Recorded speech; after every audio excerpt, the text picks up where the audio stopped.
But my mother comes home a few hours later, and when normally she would be delighted to see Shell home from Manhattan. And the sort of expectant light in her eyes died the moment that her daughter's condition dawned on her. She knew it immediately. I remember she walked into the kitchen and she looked at Shell and she said, "It's the schizophrenia." And I said, "What?" "The schizophrenia." I didn't know what it was. My mother used to talk about it. Her younger brother, my Uncle Charlie, used to joke about it. He had kind of a bent sense of humor. He'd be fixing our dryer or our washing machine or something, and he'd say things like, "Madness doesn't just run in our family, it gallops." And my mother would hush, shush, shush her brother, "Now don't say anything." And I think my mom honestly didn't want to feed into the energy of it, because she lost her mother, her brother. Now it's starting to pool in our immediate family. And it takes us a long time to get Shell the help she needs. I thought her religious delusions, I didn't know that they were so common with schizophrenia. I thought it was associated with our family because it was unusual that my father ran a church goods store. And we were very, very Roman Catholic, sort of dripping in Roman Catholic imagery. And I thought that was related. But it was the voices. And the old catch-22 was you couldn't get them the help they needed at a hospital unless they were quote-unquote dangerous to themselves or others. So the help that is so crucial at earliest onset, because 1 in 100 people develop schizophrenia, but that's just a diagnosis of duration. That means you've been psychotic, hearing voices, for more than 6 months. The other side of that statistic is for every 1 out of 100 who doesn't really come back, there's 3 out of 100 who experience psychosis and do come back. And I think a lot of them are the ones who are caught earlier. I really wish this law were not such a barrier to that. The summer was mayhem in our house. It was hard for my sister Austine to take. Now at the top of the pecking order is Elaine and the twins, Michelle and Shauna. And then there was a 7-year break, and then my parents had Austine and myself. So Austine and I were very, very close. We were the runts of the litter, if you will. And Austine, she wasn't the artsy one like Shell. She was more like the party girl. She was beautiful. She was cool. She was very popular. She had lots of friends. But she was popular in a very kind way. Not the way some kids who are popular are socially manipulative, or she wasn't like that. She was kind and popular. She taught me how to do everything, how to read, how to ride a bicycle, everything. All my friends were her friends, all her friends were my friends. And I always say with Austine, she made my life twice as good. Well, she was in fashion design school at Johnson & Wales in Providence. She wanted to be either a buyer for a fashion house or a designer. She was very interested in clothing. And she had a summer job babysitting for these rich folks down in Narragansett, Rhode Island, for these beautiful, darling children. And she was dropping the ball on this very easy job. I couldn't understand it. Austine, why are you messing this job up, They were about to fire her. It was very easy. These kids were very easy to handle. And she was going quiet.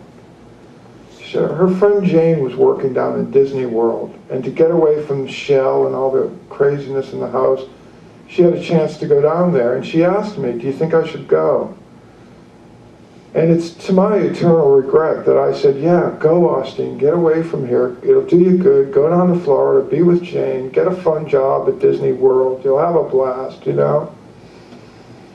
And she went. I think I know today that she was already hearing voices, but I didn't think this illness was cruel enough to take another sister.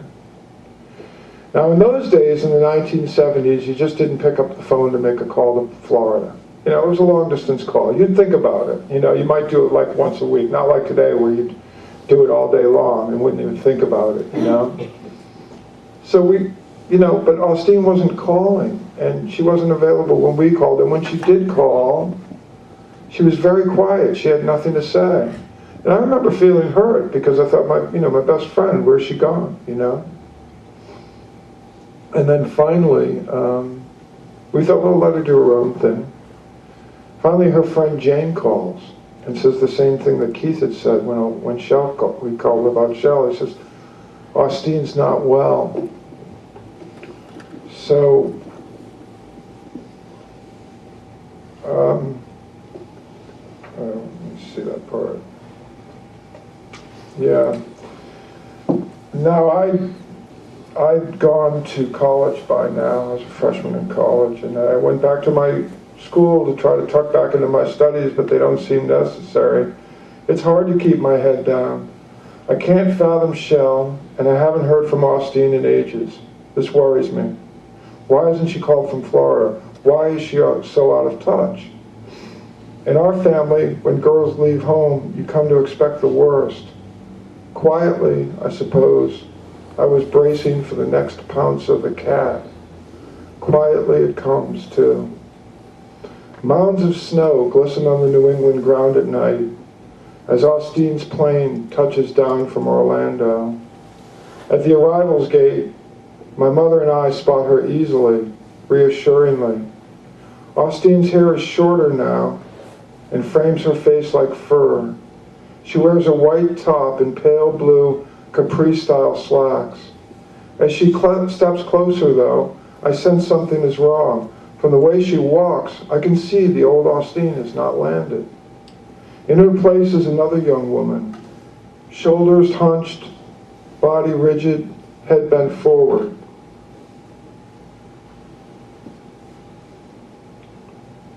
As she greets us, she is emotionless. I give her a hug, but she is stiff and resistant. She looks straight at me, forcing a smile, her face a dull mask. This cannot be Austine, but it is.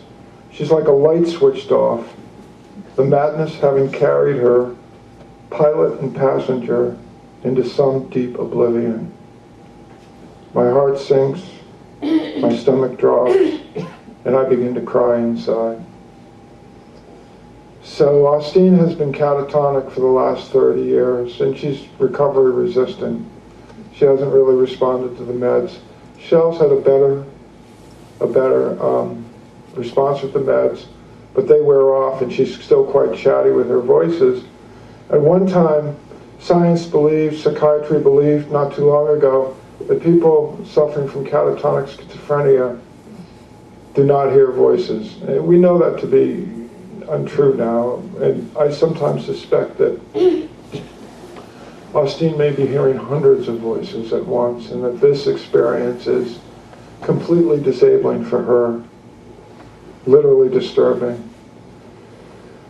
And one of the reasons, even though she's very stiff and she doesn't say anything, that I know this happened was we had decided to come down here to the Cape for a weekend, myself and my 4 sisters, to Truro Beach, to Elaine's boyfriend. I think his name was John Petroborg.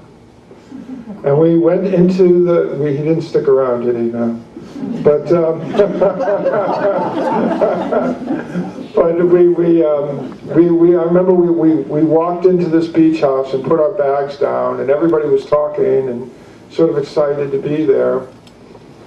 And I noticed that Austine was taking an unusual interest in a block of carving knives off to the left. And I was watching her like a hawk, and she moved with uncharacteristic speed, grabbed the knife, and she went for John Petroborg. And just seconds before the blade could plunge into his back, I tackled her. And then we took her home, and she would be the second daughter to get help at that same mental institution that my mother's mother was in, my grandmother was in,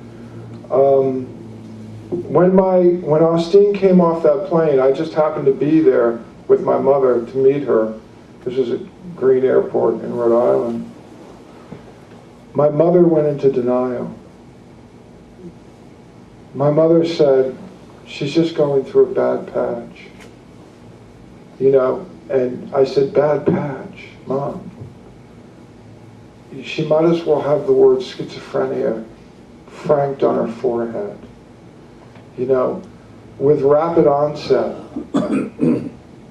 it's almost, I've heard it compared to walking into an empty elevator shaft. You know, somebody's going along, they're perfectly normal, and then boom. So rapid is the onset, and so total is the transformation in personality.